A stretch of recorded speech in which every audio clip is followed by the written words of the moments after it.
생각을 잃어버린 사회. 나는 정부가 행동함으로써 사람들을 믿게 할 수 있는 헛소리는 절대적인 한계가 없다고 확신한다. 일반인보다 더 많은 급여를 주고 더 나은 음식을 제공할 수 있는 권력을 가진 군대를 나에게 준다면 나는 30년 내에 대부분의 사람들이 2+2는 3이고 물은 뜨거워지면 얼고 차가워지면 끓으며 국가 이익에 도움이 될 만한 어떤 헛소리라도 믿게 할 수 있다. 물론 이러한 믿음이 일반화되더라도 사람들은 물을 끓이고 싶을 때 주전자를 냉장고에 넣지는 않을 것이다. 냉기가 물을 끓게 한다는 믿음은 주일의 진리이자 경이로운 어조로 고백하는 시성하고 신비로운 일이지만 그렇다고 일상생활에서 실행되지는 않을 것이다.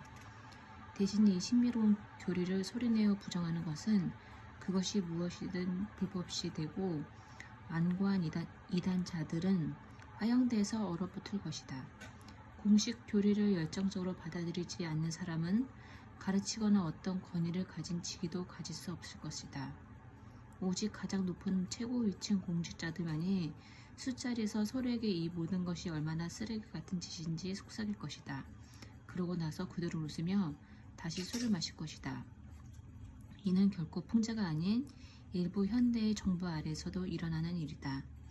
인간을 과학적으로 조종할 수 있고 정부가 선택에 따라 대중을 이리저리 마음대로 휘두를 수 있다는 사실은 우리가 불행한 이유 중 하나이다.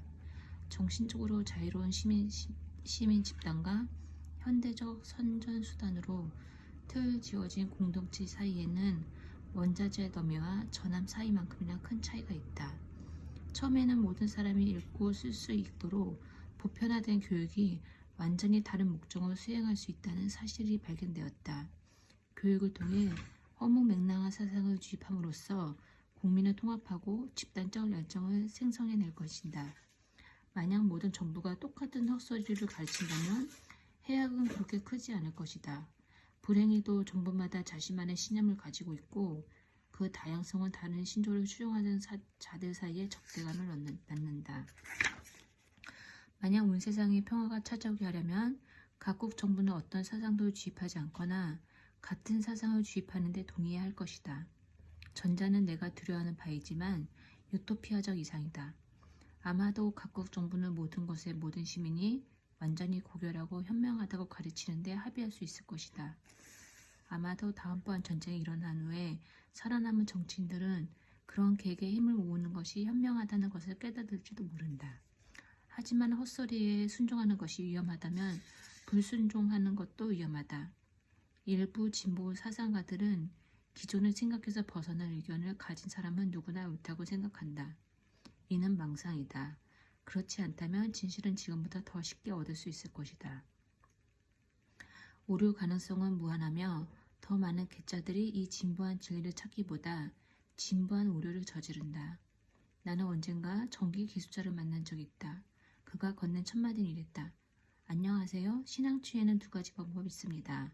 하나는 그리스도께서 실천하신 방법이고 다른 하나는 대부분의 크리스천 사이언스 교인들이 실천하는 방법입니다. 저는 그리스도가 행하신 방법을 실천합니다. 얼마 후 그는 장부를 위조한 혐의로 감옥에 갔다. 법은 자신의 영역에 신앙이 침범하는 것을 너그럽게 보지 않는다. 나는 또한 철학에 빠져 새로운 이론을 가르치는 저명한 정신과 의사를 알고 있는데 그는 솔직하게 이 이론을 자신이 치료한 정신질환자에게 배웠다고 고백했다. 그 의사는 숨을 거두면서 자신의 새로운 과학적 치료법을 가르치기 위한 교수직을 설립하라는 유언을 남겼지만 불행히도 자산을 남기지 않았다. 숫자 계산은 정신질환자의 논리에 맞지 않는다는 것을 보여주는 대목이다. 한 번은 한 남자가 와서 철학에 관심이 있으니 내 책 몇 권을 추천해달라고 했다. 책을 추천해 주었더니 그는 다음날 와서 그중 한 권을 읽어봤는데 이해할 수 있는 문장이 하나밖에 없었고 그것마저도 오류로 보인다고 말했다. 그 문장이 무엇이냐고 물었더니 그는 율리우스 카이사르가 죽었다는 문장이라고 말했다. 왜 그 문장에 동의하지 않느냐고 묻자 그는 몸을 고추세우고 이렇게 말했다. 내가 율리우스 카이사르이기 때문입니다.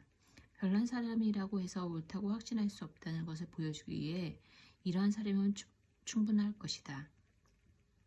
항상 대중의 신념에 맞서와 사했던 과학은 이제 심리학 분야에서 가장 힘든 전투를 치르고 있다.